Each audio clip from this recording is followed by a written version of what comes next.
Ito ang itinuturing na pinakamahirap na proyektong pangkonstruksyon sa buong mundo.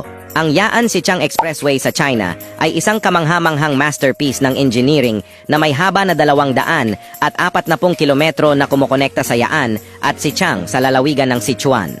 Sinimulan ito noong 2007 at natapos noong 2012 matapos ang 5 taon ng walang humpay na konstruksyon sa budget na aabot sa 175 bilyong piso.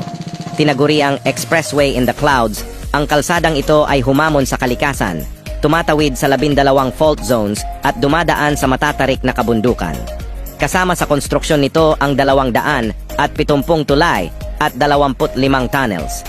Ang expressway ay umaakyat ng tuloy-tuloy na 7.5 metro kada kilometro na nagpapakita ng talino ng tao sa pagtagumpay sa matitinding hamon.